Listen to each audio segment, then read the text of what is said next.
नमस्कार, आप सभी का स्वागत है। मैं हूं आदर्श। क्या भारत में सैनिक तैयार करने की जो पूरी व्यवस्था है उसमें धीरे धीरे एक बड़ा बदलाव हो रहा है? और अगर हो रहा है तो क्या यह सिर्फ एक सुधार है या इसके पीछे ऐसा सवाल जिसे हमें ध्यान देना चाहिए, आपको भी ध्यान देना चाहिए। आज हम इस विषय को समझने की कोशिश करेंगे तथ्यों के साथ, रिकॉर्ड में मौजूद जानकारी के साथ। आंध्र प्रदेश के समुद्र किनारे एक बड़ा सा बंदरगाह है, नाम है कृष्णापट्टनम पोर्ट, जिसे भारत के बड़े प्राइवेट डीप वाटर पोर्ट्स में गिना जाता है और इसका संचालन गौतम अडानी के समूह के पास है। लेकिन बात पोर्ट की नहीं है, बात उस पोर्ट के पास मौजूद एक सैनिक स्कूल की है। जब आप देखते हैं कि एक प्राइवेट ग्रुप के स्कूल को सैनिक स्कूल का दर्जा दिया गया है तो सवाल उठना स्वाभाविक है कि यह सिस्टम कैसे काम कर रहा है। सैनिक स्कूलों की शुरुआत 1961 में हुई थी।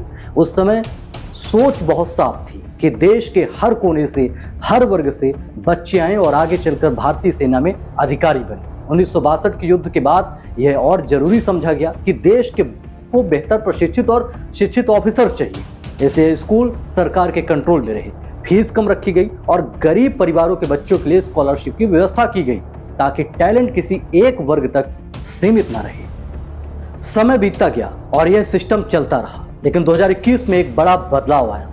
बजट भाषण में वित्त मंत्री निर्मला सीतारमण ने कहा कि 100 नए सैनिक स्कूल खोले जाएंगे। लेकिन इस बार सरकार प्राइवेट सेक्टर, एनजीओ और अन्य संस्थाओं के साथ मिलकर ये काम करेगी। यहीं से पहली बार सैनिक स्कूल सिस्टम में पब्लिक प्राइवेट पार्टनरशिप यानी पीपीपी मॉडल की एंट्री हुई। इसके बाद 2022 से 2023 के बीच कई नए सैनिक स्कूलों के लिए एग्रीमेंट किए गए। कुछ इन्वेस्टिगेटिव रिपोर्ट और आरटीआई से सामने आया कि इन स्कूलों में से कई ऐसे ट्रस्ट और संस्थाओं को दिए गए हैं जो किसी न किसी रूप से राजनीतिक या वैचारिक संगठनों से जुड़े हुए। आधिकारिक तौर पर कहा गया कि चयन का आधार इंफ्रास्ट्रक्चर है, यानी जिनके पास जमीन, बिल्डिंग और संसाधन है वे आवेदन कर सकते हैं। लेकिन पूरी चयन प्रक्रिया और इसके जो मापदंड सार्वजनिक रूप से स्पष्ट नहीं किए गए, जिससे सवाल उठना स्वाभाविक है क्योंकि कुछ भी चीज सार्वजनिक रूप से नहीं आई सामने। 2022 में फिर अग्निपथ योजना लागू की गई, जिसमें सैनिकों की भर्ती 4 साल के लिए की जाती है और उनमें से केवल 25% को आगे स्थायी रूप से सेवा मिलती है, जबकि बाकी 75% को 4 साल बाद बाहर कर दिया जाता है। सरकार का तर्क है कि इससे सेना युवा और आधुनिक बनेगी, लेकिन जो कुछ पूर्व सैनिक हैं, अधिकारी हैं, उनका मानना है कि इसमें यूनिट के अंदर भरोसा और स्थिरता पर असर पड़ सकता है। सेना के अंदर ही, जी हाँ, यूनिट के अंदर ही असर इसमें देखने को मिल रहा है, ऐसा पूर्व अधिकारी को कहना है।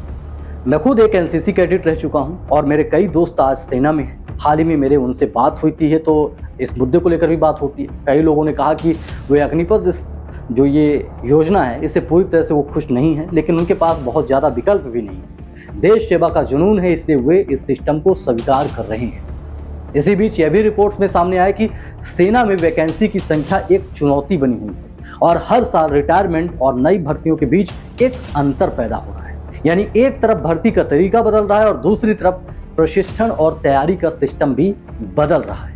अगर हम अंतर्राष्ट्रीय स्तर पर देखें तो कई देशों में सैन्य शिक्षा पूरी तरह से सरकार के नियंत्रण में होती है। वहां पर छात्रों की फीस नहीं ली जाती क्योंकि उन्हें भविष्य का सैन्य नेतृत्व माना जाता है, न कि एक सामान्य कैरियर विकल्प। यही वो जगह है जहां असली सवाल खड़े होते हैं।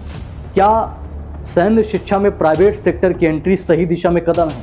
क्या चयन प्रक्रिया पूरी तरह पारदर्शी है? क्या इससे हर वर्ग के बच्चों को बराबर अवसर मिलेगा? और क्या इन बदलावों का असर भविष्य में सेना की गुणवत्ता पर पड़ेगा? ये बड़ा सवाल है। अगर पूरी कहानी को एक साथ जोड़कर देखें तो साफ दिखता है कि एक तरफ सरकार विस्तार और नए अवसरों की बात कर रही है, लेकिन दूसरी तरफ पारदर्शिता, समान अवसर और लंबे समय के प्रभाव को लेकर गंभीर सवाल भी खड़े हो रहे हैं। बदलाव अपने आप में गलत नहीं होता, लेकिन जिस सिस्टम पर देश की सुरक्षा टिकी हो उसमें हर बदलाव बहुत सोच समझकर और पूरी जवाबदेही के साथ होना चाहिए। अब आखिर में आप खुद से एक सवाल पूछिए, अगर भविष्य में देश की सेना उन्हीं सिस्टम से तैयार हो रही है जिनकी नींव आज बदली जा रही है, तो क्या हम यह सुनिश्चित कर पा रहे हैं कि वह नींव पहले से ज्यादा मजबूत हो रही है या कहीं धीरे धीरे कमजोर तो नहीं?